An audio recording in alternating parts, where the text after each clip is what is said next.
Current hybrid workspace model, it must be a huge challenge for the banking sector. So your views on how is technology helping in measuring performance in hybrid workspace in the banking sector? Yeah, it is. Obviously, when you do remote working, there are obviously impacts that we have from a customer service perspective, because obviously customer expects a very often intricate understanding of what's happening, because it's at the end of the day, bank deals with the customer from a money standpoint, and the service is always in some form of a transaction. Either you onboard a client or you pay, you have some payments made, due to which it has some impact on the payments, due to which you need some understanding of what's happened to the data. Having said that, I think one of the things the pandemic has definitely forced the bank to, and the whole banking community to think as to how they can probably execute remote working and then move to a hybrid working. So right now, obviously, we've classified our entire workforce into folks who have to be in the office, like senior management like us, and a very key persons who are effectively needed to be interacting with operations. They come in possibly every day. Then we have hybrid, who are a combination of people who work from home for some days of the week, and on some days of the week they're back in the office. And there are a smaller section which can work remote, typically the back office services, like a tech services standpoint, or for that matter, compliance. So we've essentially tiered our entire roles, and people who fit into the roles, we have given them the option accordingly. And on the back of which we've had to deploy security. Obviously, we've had to ensure that, because what we deal is all customers' information, it's payment information, so highly sensitive. So, with a perspective of in terms of the security associated with the overall uh, hybrid working as well as remote working, given the fact that we deal with sensitive customer data and payments data, we've gone in and adopted significant amount of overlays on security, and we go with a zero trust approach, where every level of access is authenticated, and and typically all users access through a virtual VDI kind of an approach. So there is nothing residing on the computer at all, and everything is controlled. So anything, and we are now moving to, okay, so the motions, so we are also working towards certain capabilities to introduce motion sensor based approach, because that motion sensor based approach, effectively, if there is someone working remote and handling some customer information, and someone walks behind, we are evaluating some technologies to say that how do we protect data then accordingly. So we've gone to, so every user or everyone who's working remote right now works off a laptop, or whatever we've given capabilities, or a Chromebook, but they do nothing where nothing is stored on their desktop. Everything is taken through a remote connection. And that essentially prevents any form of accessibility to information locally. So because you're outside a network, so which means the levels of security is first at the device, then at the network, and then at an application level. So we go with a fair degree of security, and now we've also gone one step ahead, two steps ahead. One step is effectively challenge response kind of a password capabilities, and someone moves behind, then automatically we try to suppress the screens. We are evaluating such technologies for ourselves now, because that will be, should we continue to do the entire hybrid working, then I think we will invest for those kind of approaches. So yes, so one is classification, two is moving people in accordingly within the office or remote, and the kind of security overlays that we have put.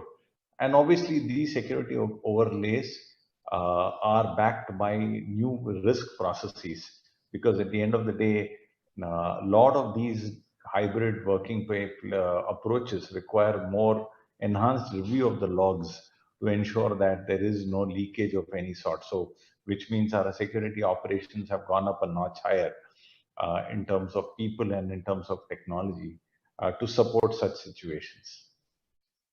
So all these measures would have affected the digital experience for the employees. So how is banking sector coping this in order to have the best of the experience management in a hybrid workspace? So the way I look at it is no doubt about it that there are more overlays when any employee starts to access remotely. But it's also then uh, upon the bank to be able to provide employees the right kind of training and right kind of understanding and empathy that needs to be, because obviously employees are still trying to work from their homes despite whatever personal challenges and despite other areas. Obviously everyone doesn't have a home office and everyone trying to squeeze themselves up. So in such situations, it is not just about training. It is about getting to help them understand the risk, and more importantly, giving and ensuring the right levels of empathy. I think these three we've been fairly good in terms of getting across to them. And last but not the least, we also propagate a lot of virtual, I would say, virtual meets by way. Um, we used to call, you can earlier call town halls or coffee meets and everything. It's not, the coffee doesn't exist, but yeah, small get together sessions is what we are now doing, which talks beyond work. I think that's another area that we've embarked upon fairly well. And now that things have opened up, we definitely uh, call people in smaller batches, not in big one, but smaller batches, a team building, a team bonding, more importantly, to say this is what it is and give them better understanding of how it has helped us, how their services helped us deliver the right kind of capabilities, experience to our customers. I'd also like to bring in Mr. Naresh Mirchandani. He's working with a number of bank customers. And in this new normal hybrid, wanted to check what is your overall, what is the trend you seeing in the banking sector? And as a SI, what are the trends you seeing going forward? Yeah, thanks. So I think what sir also said, I think a lot of things, I think as an organization also we have tried to build upon. While traditionally any SI was driven more from an OEM perspective, I think one most important thing is how innovative we can be overall for providing different solutions to customers, how agile we are, the risk-taking appetite. Looking at the current pandemic has been a pretty difficult, I would say, space for us as well. Some of the trends that we actually see, while I think Mahesh sir also spoke about, I think a lot of things is what we also are actually, we also believe that these are the current trends in the scenario.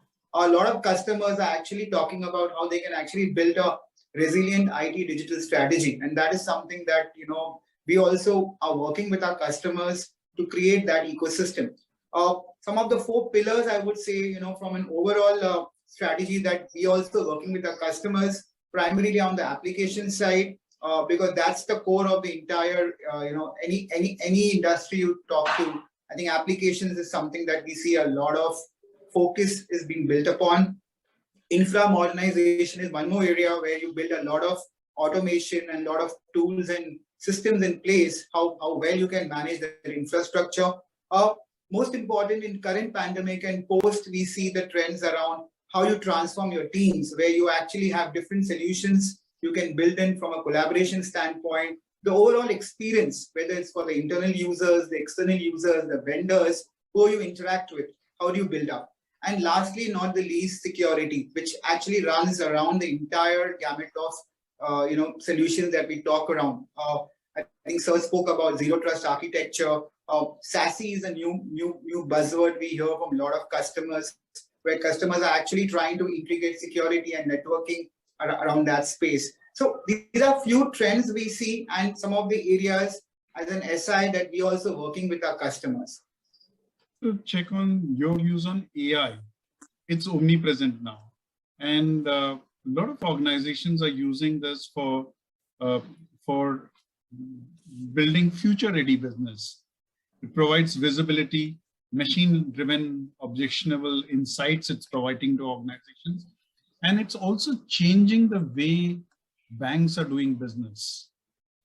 Your views and what do you see, what's the level of AI that will get into the banking segment in immediate future? So the way I look at it is traditionally AI models have been used in terms of two areas. One is in terms of analyzing data that has probably a bank collects and trying to understand what are the next best actions, right? For example, if a customer is doing for UPI transactions and this is consistently to one particular merchant or something, probably he or she requires some kind of a opportunity for creating a small ticket loan, or he or she is doing certain purchase, so give a voucher or a loyalty. So I'm saying is, so AIs were possibly looked at more as a data understanding and data outcome basis kind of an approach. I think where it is now headed towards is we're seeing more intelligence getting generated basis models, which will be more driven towards a risk perspective also. One of the big things that we are seeing is a shift is with the increase in digital transactions and the fact that transactions could be originated from different devices, different endpoints. We see the kind of it is not the standard algorithms that will work now from a, so you need to have a much more better AI overlay on top of it, and these in fact will become a de facto as we start to evolve. If you look at especially the retail side of the transactions, today you could do UPI, you can do IMPS, NEFT, you could do card purchases, and then you could, and things can move very fast. The money moves pretty fast. So I think the evolution of risk models, managing those and being in the part of the transaction itself is going to be very, very intuitive. And this is where I believe AI will take us the next level. So one is the front end in terms of helping any bank go through its next levels of cross-sell and upsell, cross-selling products and upselling new services, right?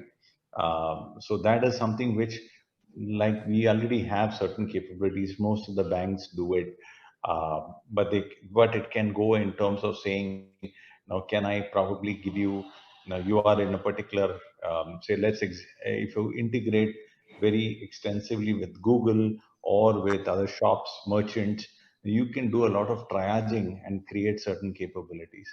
However, when you look at the entire back office side, I think there is going to be a fair bit of capabilities on the risk side, like I spoke about. So to me, there are multiple use cases. I mean, you can name it, and there's lots. Even in terms of back office operations, you could have AIs giving some very, very intellectual understanding about how data quality itself is coming through in the from the new accounts getting generated. For example, if there are 40 accounts getting generated from one particular section, which is suddenly a sudden growth, AI models can really pick up and alert you to say that something is cooking up somewhere there. And if it's creating non-consistency, then there are a lot of things that can come up. So I think AI has a very significant role to play in banking sector, and more importantly in the emerging digital payment infrastructure. So I see that it is no longer good to have, but it will turn to become a must-have. It will keep a lot of CIOs busy with reskilling and upskilling of their teams. Absolutely. Manage them. So I think every CIO in their journey will soon need to understand better in terms of what tech architecture that one needs to look at. Now, a traditional architecture no longer works. You need to keep yourself open to changes in the architecture. And more importantly, you also need to constantly say, what do you build yourself? What do you buy? And more importantly, buy as a service. And more importantly, what you can outsource as as a SaaS model. So these are some things which, will constantly be evolving.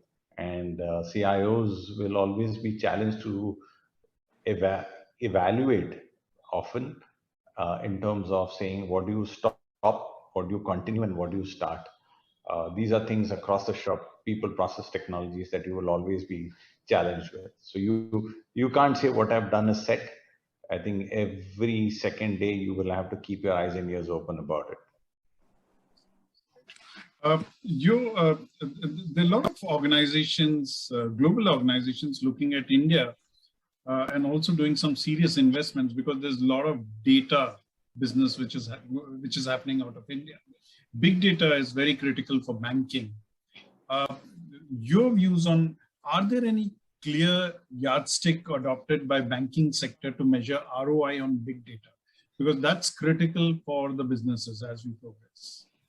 So when you look at big data and hence the ROI, like I said, bank has to state its matrices clearly. For example, if you look at the growth side, what is big data helping you coupled with the AI's capabilities and the digital enablement in the front end?